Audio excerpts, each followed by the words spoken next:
Good morning, St. Kitts and Nevis, and welcome to The Edge here on ZIZ Radio 96.1 FM. I'm Devonne Cornelius, and thank you for joining me on the program for today, Monday, June 23rd, 2025. It is just 4 minutes past the 11 o'clock hour. This conversation is being carried live on our social media platforms, especially you can check us out on our YouTube page at ZIZ Online and and on Facebook at ZIZ Broadcasting Corporation. And we're also live on Channel 5, that's ZIZ TV. Thank you so much for joining me on the program for today. Let me also greet those of you who are listening from other parts of the world. Good morning, good afternoon, good evening, wherever you are. When we open the phone lines today, you may call us at 465-1977 or 1903 or 662-8674. 662-8674. That is the number you call to lend your voice to the conversation at hand. It has been a busy week. Last week and last weekend has been busy. So much has been going on. And there is so much to talk about. There is so much to talk about. And so I have a few things here on the agenda that I would like to bring to your attention, and some that I would like to reintroduce into the conversation, because I know many of you have had these conversations or are currently having these conversations. And of course, the phone lines will be open in a few for you to call and lend your voice to the conversation and for us to have a very meaningful discourse. I was not here on Friday, and so thank you so much to my colleague Ebony Brandon for stepping in to host the Prime Minister, Dr. Terence Drew, who used the opportunity to update us on matters of national importance. He spoke to the recently held OECS meeting there in St. Vincent and the Grenadines. And what came out of that meeting, the Prime Minister says that St. Kitts and Nevis's participation and involvement in the OECS is critically important, as it allows us access to certain things. It allows us to do certain things that we would not have been able to do on our own. And so you're talking about regional collaboration right there. There's certain services that we have access to here in St. Kitts and Nevis that would not be possible if one country were to undertake or were to try to do that. And so being a part of these regional bodies such as the OECS and the CARICOM are definitely important for the advancement of our region. He also addressed concerns raised with a leaked travel ban list that was first reported by the Washington Post and later picked up by other international media outlets. And in this travel ban list, it lists, I think, some 36 countries, including 4 in the Caribbean region. And among that 4 is St. Kitts and Nevis. The Prime Minister says that they have been in constant communication with U.S. authorities. Our embassy in Washington, D.C. has been in communication with the State Department. And as more information becomes available, they will share that information.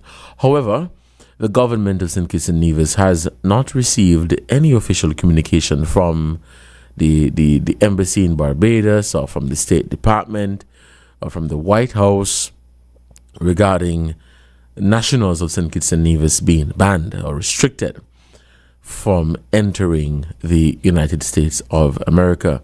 The Prime Minister says everything remains normal. Our citizens can travel to the U.S. without any hindrance, as long as you have the necessary documentation, such as your US visa, etc.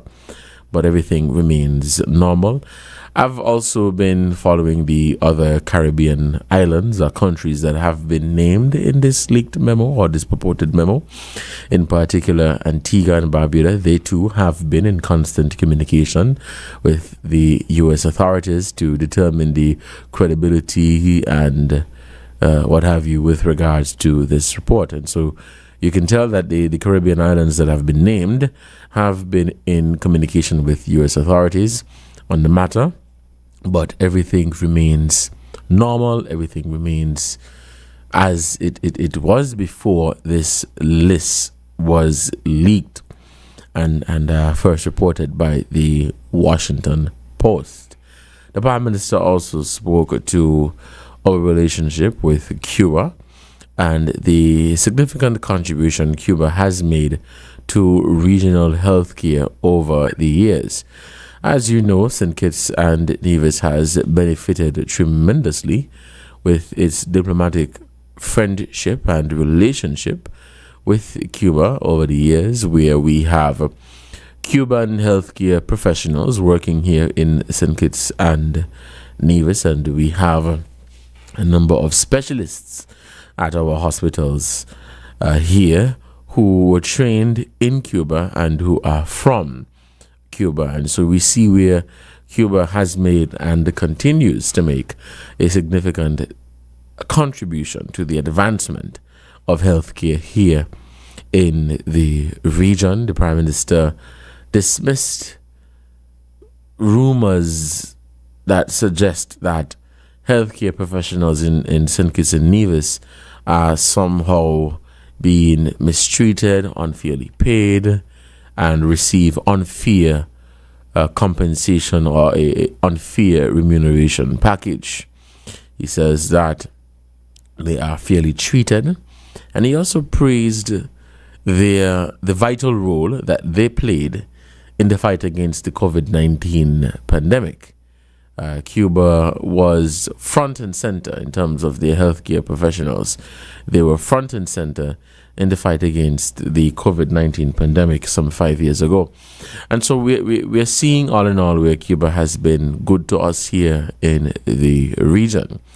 But the Prime Minister's comments follow the Bahamas announcement by Health Minister, I think is Michael Darville, that they are preparing to cancel contracts with Cuban professionals, but they would be entering into direct employment contracts with Cuban professionals in the Bahamas.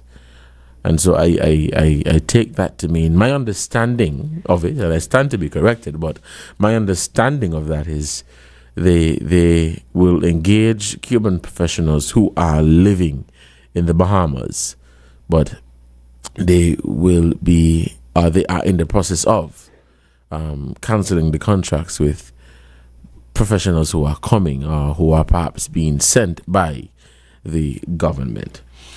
It is 12 minutes past. We'll take a short break, and when we come back, we'll open up the phone lines and get into our conversation for today. Stay tuned. I'll be right back.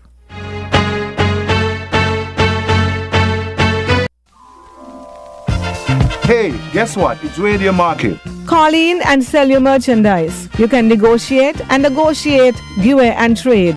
We on radio, internet, and TV. Like us, share us, and subscribe to ZIZonline.com. And remember, we don't sell nothing over $5,000. Call out. Join us right here on ZIZ Radio every Saturday morning at 10 o'clock. Call 465-1977, 465-1903, or 662-8674. ZIZ Radio, giving back to the people. At ZIZ, we want to take a moment to salute our small business owners and encourage you to support them. Our small business owners are always hard at work providing quality goods and services to you. They also provide employment for many and can be counted on to give back to our communities. Today and every day, we salute our small business owners and we say thank you for the opportunity to provide advertising services to you. If you're a small business Call us at 465-2621 to join our family of small business advertisers. Call us 465-2621. You'll be glad you did.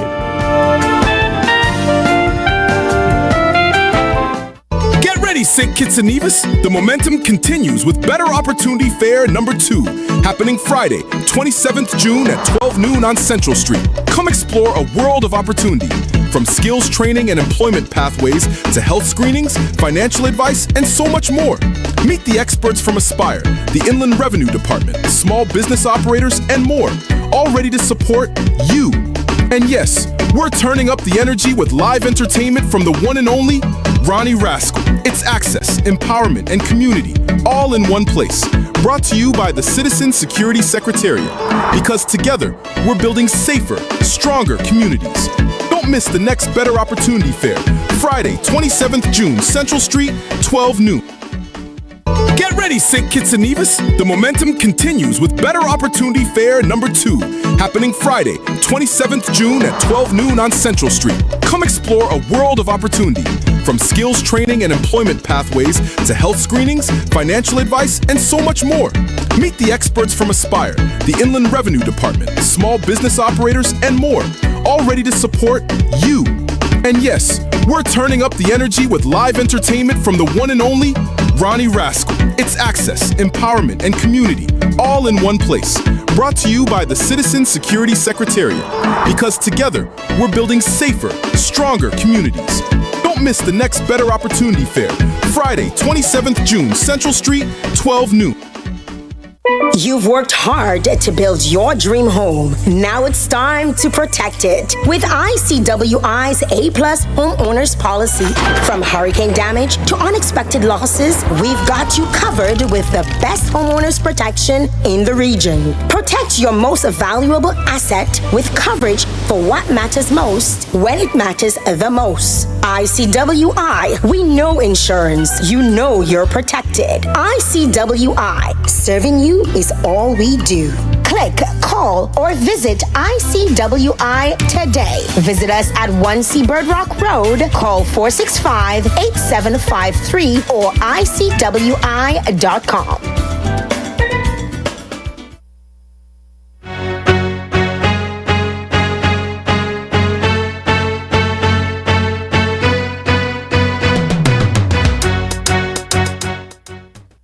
Welcome back to The Edge here on ZIZ Radio 96.1 FM. I'm Devonne Cornelius, and thank you for joining me in the program for today. Before we take your calls, I also want to touch on another issue that has been in the news for the past couple of days, and it is the search for Junalaika, and the search continues. The latest update that I have from the police is from June 21st. And I'll just share here the statement from the Royal St. Christopher Nevis Police Force. But before I do that, I must applaud the community effort and the spirit that I've been witnessing through social media and other means, where people are doing their best to locate the missing teen. It is very concerning, very, very concerning, and I applaud those who are stepping up and I'm stepping out to ensure that they do their part in locating the missing teen. We must allow as well the police to do their job and to investigate this matter, and we pray for Junalaika's safe return. The statement from the police says that the Royal St. Christopher Nevis Police Force continued its search efforts June 21st in the ongoing investigation into the disappearance of Miss Junalaika Romney. The coordinated search operation commenced at approximately 6:30 a.m. in the New Guinea area and involved a broad cross-section of participants. Joining the search were students from the Virchilds and Charles E. Mills secondary schools, family members of the missing teenager, and concerned members of the public.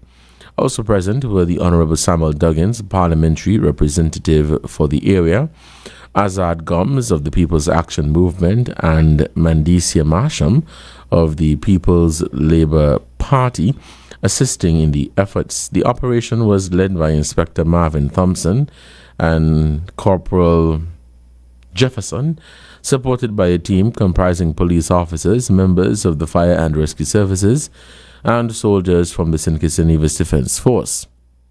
Search teams canvassed the area stretching from New Guinea to Halfway Tree, including the Brimston Hill vicinity, before relocating to Deat Bay, where further searches were conducted from the Gibbons area to the horse track.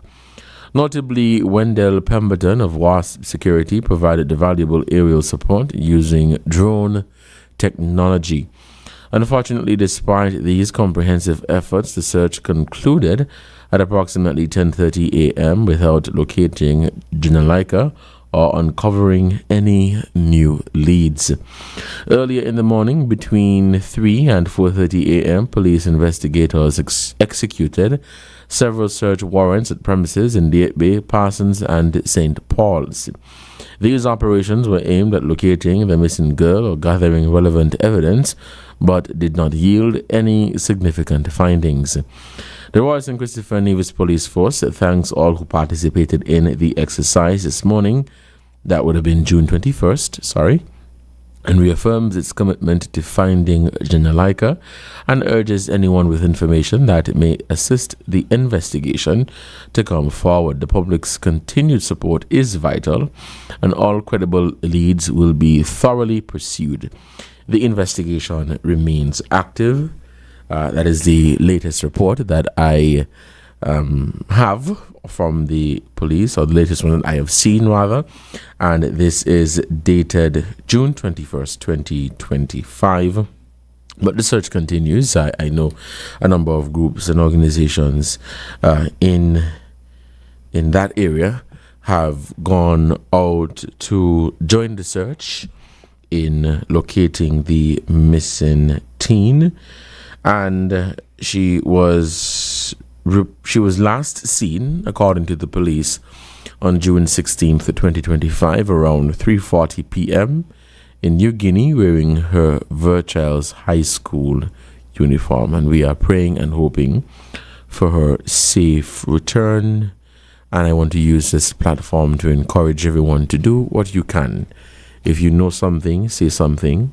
If you have any credible information that would assist in locating Janalaika, that would be greatly appreciated. I am seeing where her mother has also made a special appeal for assistance and for her to come home, or for her to be located. And so we understand how emotional and how stressful a situation like this could be.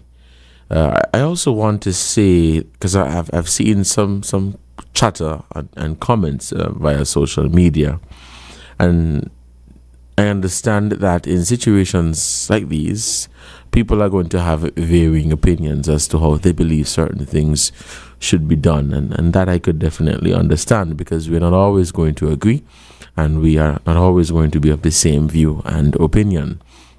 However, when I say that we must allow the police to do their job, I want to refer specifically to comments made by persons along the lines of saying basically the police need to release or reveal all of the information that they have. And I respectfully and firmly disagree, in the sense that not every information you receive from a source should be made public.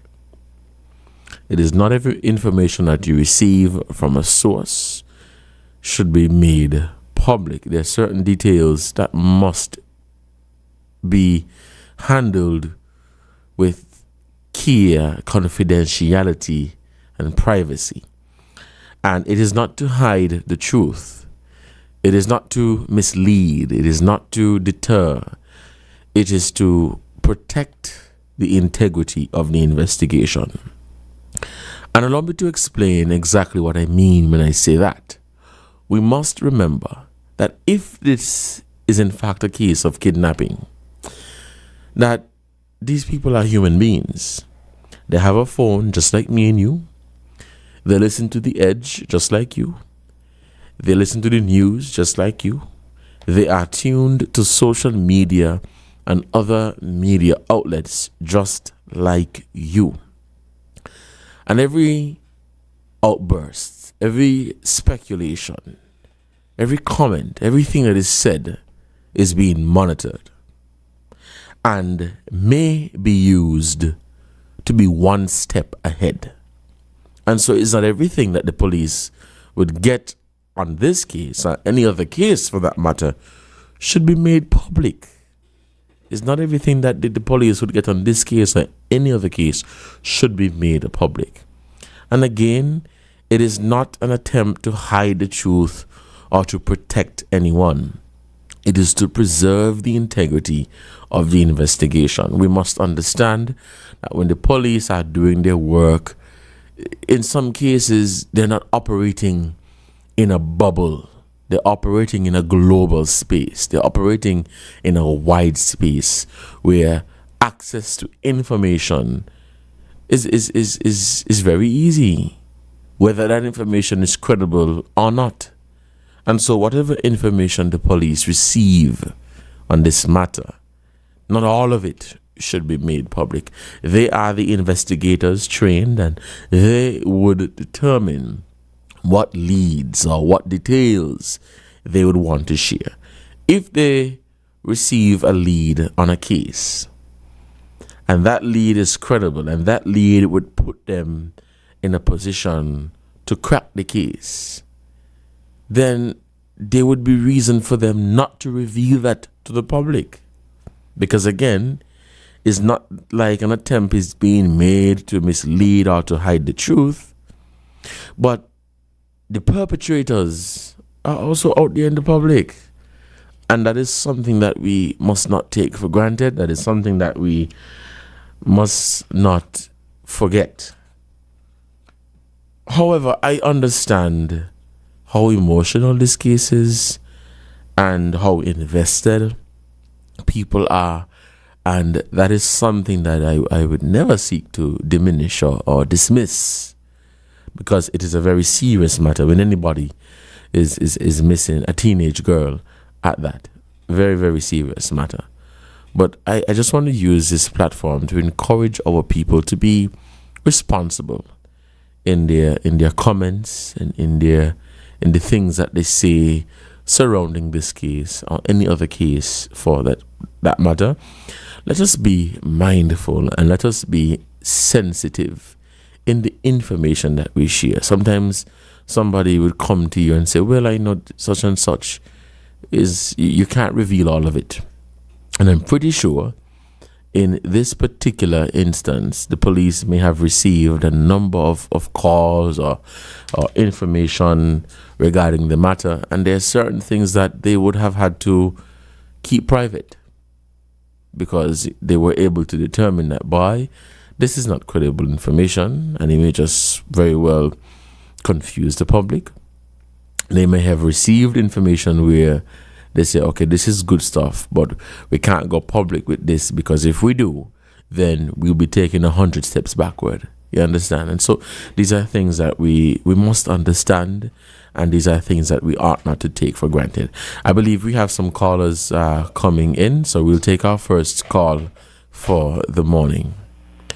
Hello, caller. Good morning. You're on the air. Greetings. Yes. How are you doing today? Okay. Yeah, we're going to see on the matter where you're dependent with the missing. It's unfortunate, these things are very, especially mothers. The mothers can't take these things at all. For that talk, yeah, man, the womb, yeah, the mother talk and we feel it, man.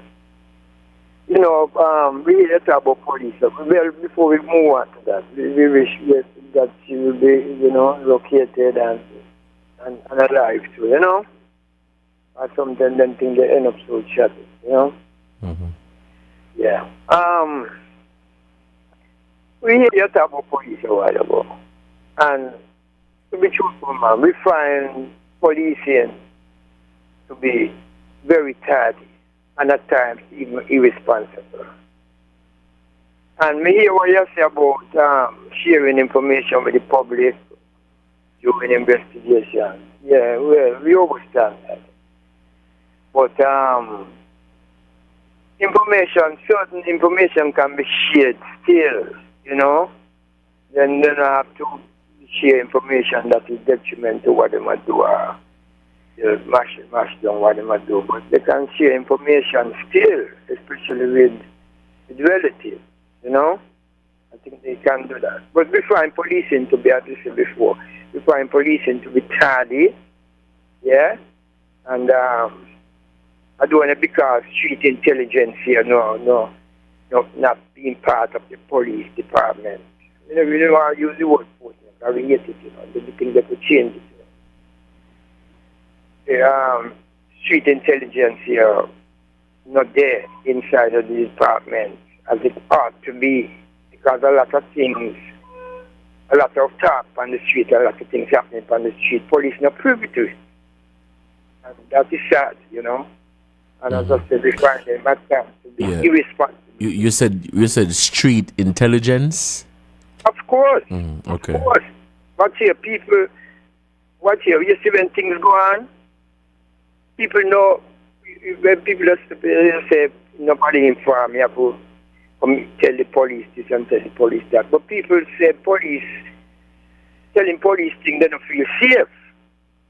Because somehow information does reach back to say, them say, and people now want to put their life in a jeopardy, But when things happen on the street, people know. And if what me say, police, street intelligence here step up and be as it ought to be, they will know too. Mm-hmm. And then now the relationship between police and the public, it needs to be on a level where them things here just flow naturally, but it not depend on the level because police, most police, that's why I use the word a while ago, force. We don't love it. Because when the force, what we hear about, some of the members, them apply that, and necessarily too, and there's a lot of excesses, that it will have to be, and that makes the relationship between police and the public, beyond the par it's supposed to be. Once again, we want to wish the family well. We the mommy, stay strong. We know no one feel it like you. You bring the baby, you bring your baby pain. Not even daddy feel it like you. Yeah? Yes, strong, and we wish the finest, Give time. Caller, thank you so much for your contribution to the program, and I want to agree with you in the sense that, well, before I comment on that, with regards to information being shared, I just wanted to clarify in the sense that when I say all information, there's certain details that you cannot share about a case because you want to preserve the integrity. But I agree with you when you said that information can still be shared, especially with family and loved ones. So it was not me saying that if the police receive any details, they should keep everything tight-lipped. Absolutely not. So let me just say that for the avoidance of doubt, and if any listener needed clarification, I am not saying that if the police get information, they should keep all of it tight-lipped. However, there are certain things that must be kept confidential to preserve the integrity of the investigation.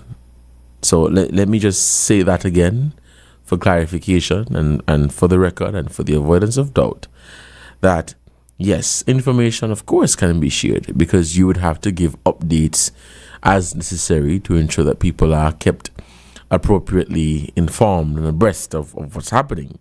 But there are certain things that must be kept confidential. Let's head back to the phone lines. We'll take this call. Okay, we lost that caller.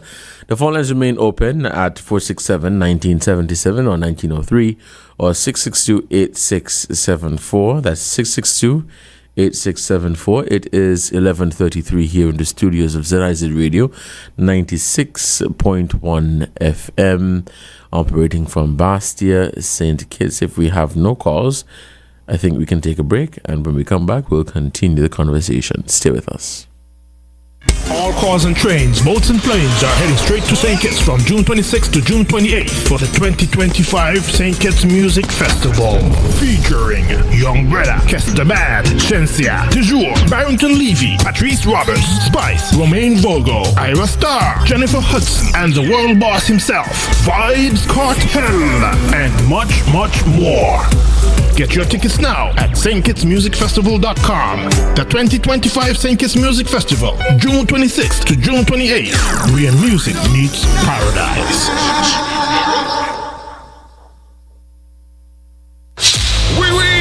On Sunday, June 29th from 4 p.m., Carabola Beach Club transports you to Destination France for White Sands Parisian Soiree! Featuring the White Swimsuit Competition.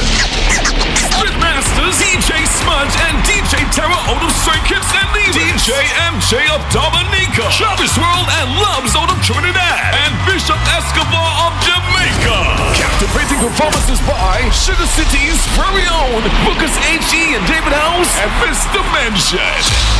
Appearing for the first time in St. Kitts, Dancehall Aunties Maker. Performing his biggest hits, Jamaican dancehall sensation, wow! And bringing the energy from Trinidad, Miguel Tasia!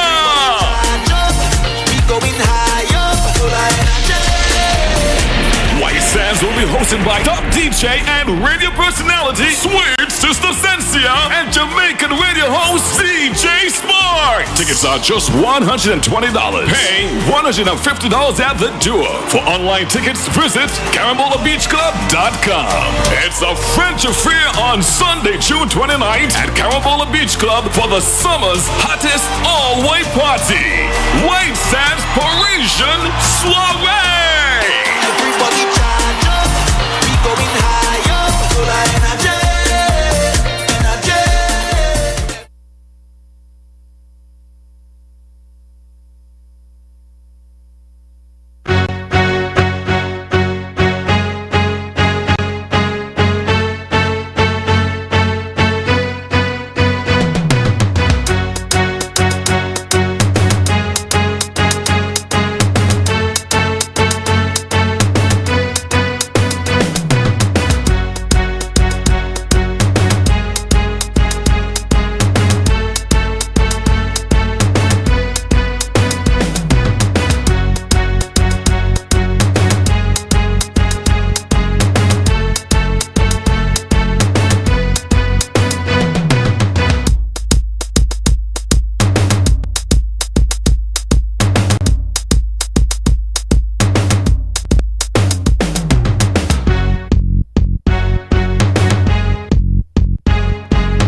Welcome back to the Edge here on ZIZ Radio 96.1 FM. I'm Devonne Cornelius, and thank you for joining me on the program for today.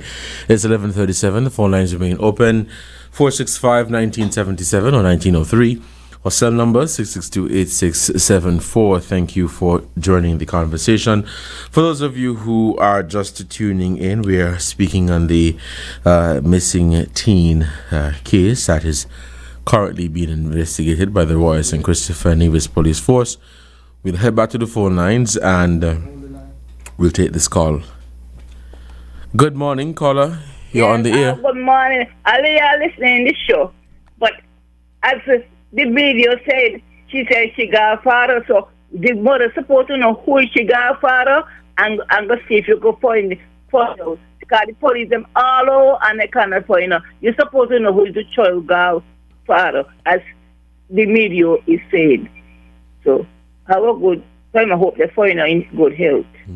Thank you. All right. Thank you, caller, for your contribution to the conversation. I really hope that Jinalaika is located in soon and alive and well.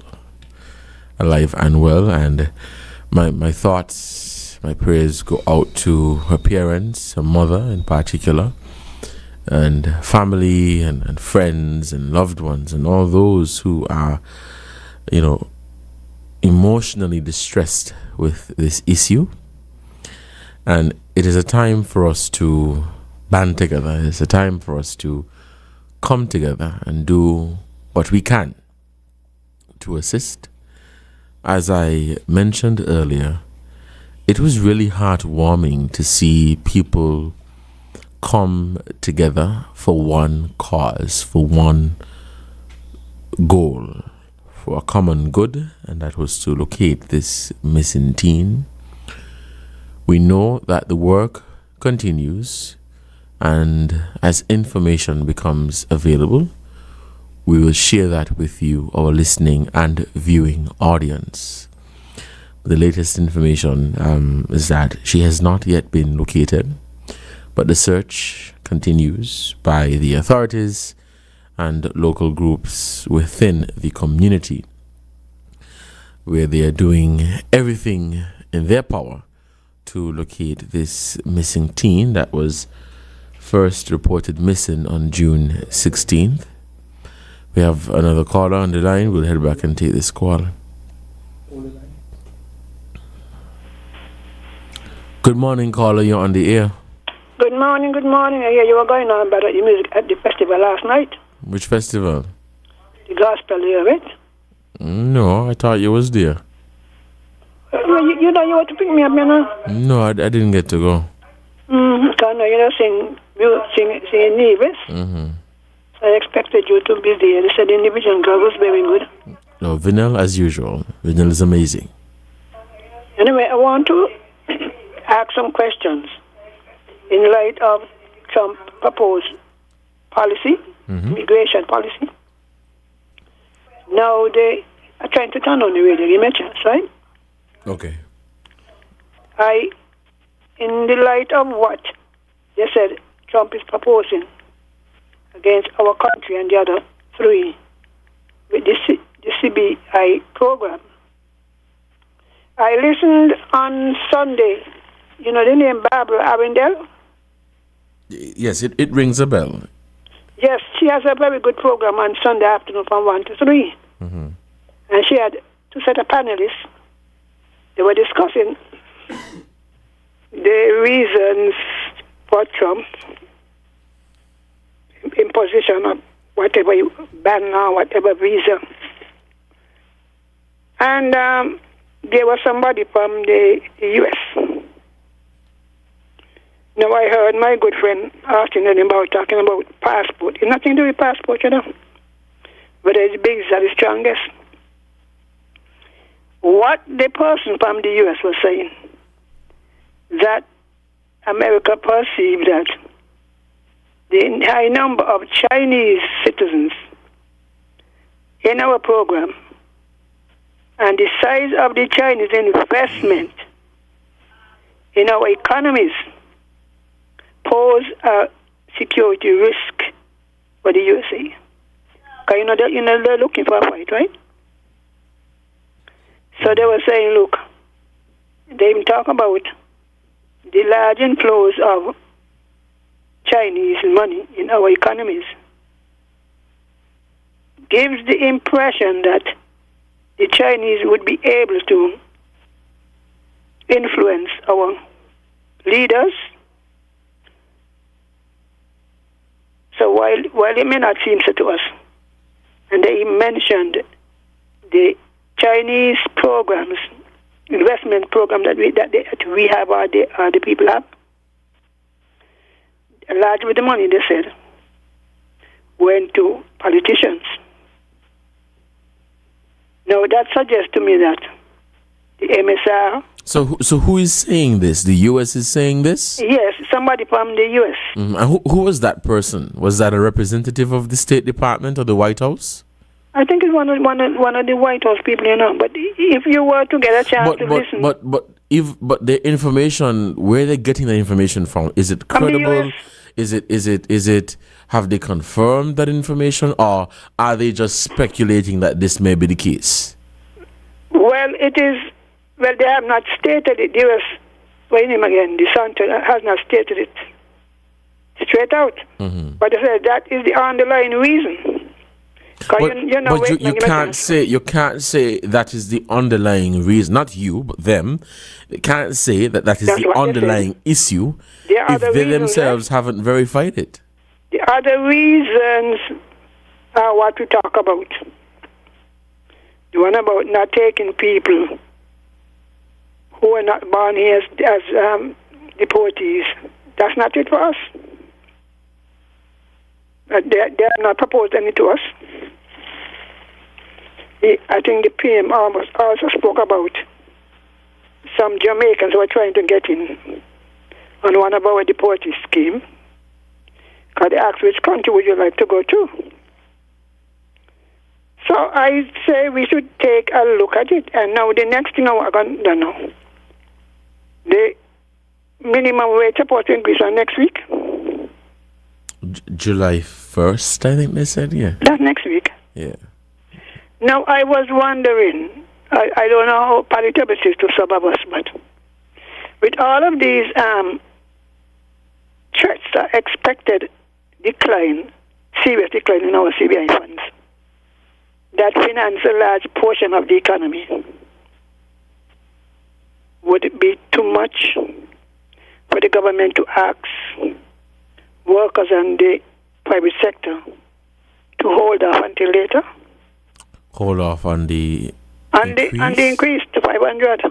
Because if we're not expected, all of those PEP and STEP and a lot of our programs are paid out of the CBI funds. You have it, right? Mm-hmm.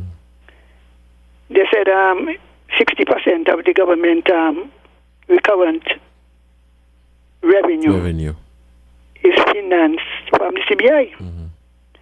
So I am saying, as an economist, a statistician, a tactician, if you expect your salary to go up and you see the economic climate is changing negatively, is it too much to ask our people to hold off or to find other ways of financing some of these things? Well, I don't know how do you say to somebody. Now, why you say not what they say? I don't know. I mean, don't know. Oh, hold on. Let me finish. I don't know how you say to someone to wait for a salary increase. They just got one. When they have been waiting for quite some time for that salary increase. It is easy for anybody to say that because you just said it. Yeah, but I'm saying, as the leader, remember, but in order for them to accept that is another case. So you can say it again and again and again. I could say it too. I could say it tomorrow and the week after that. Talking about reasoning, are they going to digest it and understand it and thing? Because getting a salary increase is not just a salary increase. It's for a reason. They haven't earned it as yet, Who hasn't earned it as yet? The workers have not earned it as yet. It is an agreement that they have. And if the companies, and I'm talking on behalf of the companies, just wondering what is the government's response to the continued decline and expected serious fall in our revenue. That's all I'm saying, Because if I was working, I would want mine too. But the same thing, what Dr. Simmons has said, when there's plenty to get, when there's little, there's none. Because it would take some responsibility. Look at the capital project they can't start because we don't have the money. Dr. Hanley said that this school is going to start to dig. It's going to take 18 months to build a small school like that. I mean, really? Is it a 3-story building? Have you seen the picture? Picture of what? The school, the new Barside School. Is it going to be a 3-story building? Oh, you're talking about the design? Yes. It does not look that way to me, that is going to be a 3-story building. That's what I'm saying. 18 months. My son-in-law in Barbados, he builds 9-story and whatever. Nobody can give you 18 months for a 2-story building. But it's too short, too long? It has to stretch because of the availability of funds. A lot of our projects, you can't wait until you see the story of Joseph in Egypt. When Joseph said, bring 20% of your stuff over here, man, the land was flowing with corn. Plentiful harvest. You said, why you want to take people corn when we got so much? He said, famine is coming.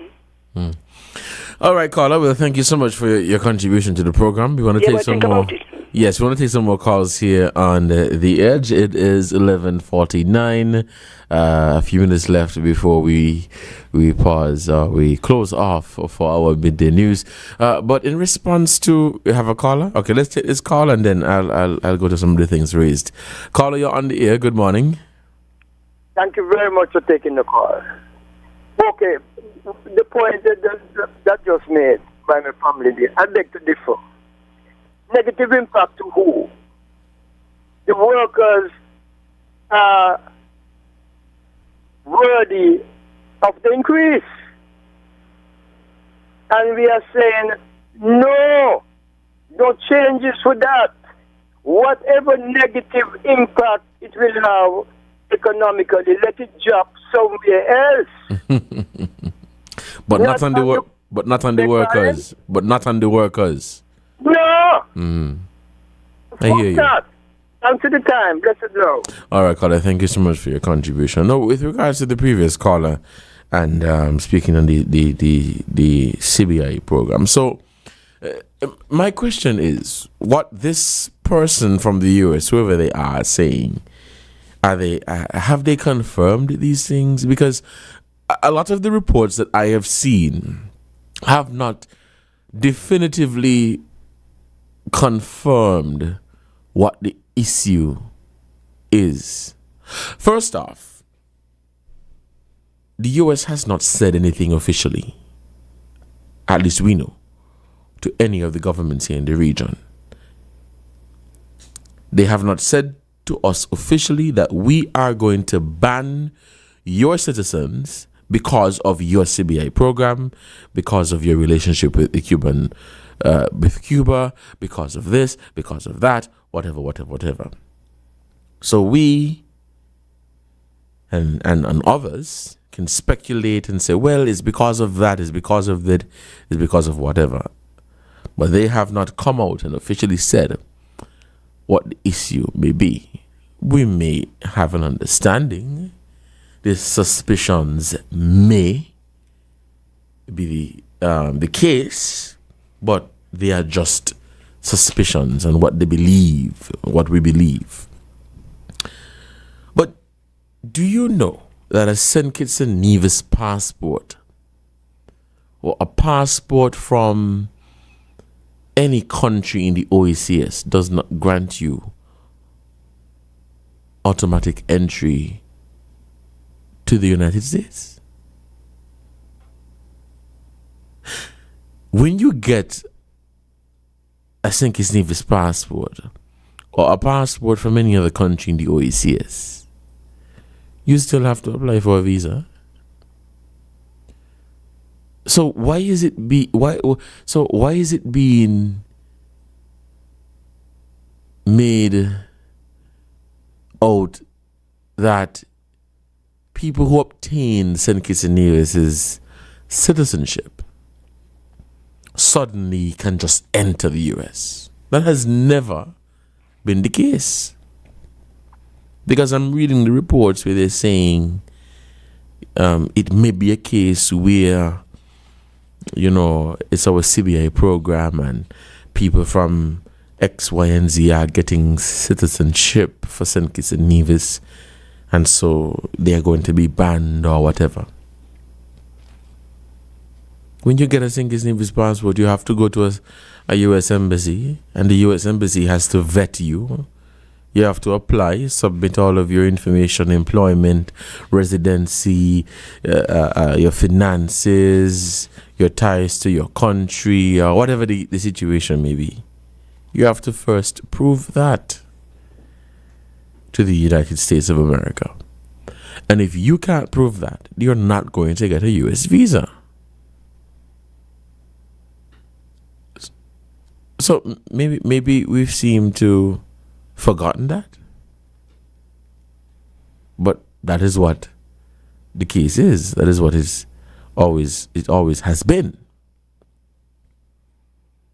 But regarding these suspicions of what they think it could be or might be, I don't know. And then the second thing about the CBI program, we know that the CBI program has been good to us here in the region, in particular St. Kitts and Nevis. And unfortunately, our economy depends heavily on CBI and then tourism. I don't know how it is fiscally smart for us to have an economy that is so dependent on CBI and has been like that for quite some time. And so here we are, aware of the fact that CBI is susceptible to international scrutiny, as is the case now, and the politics.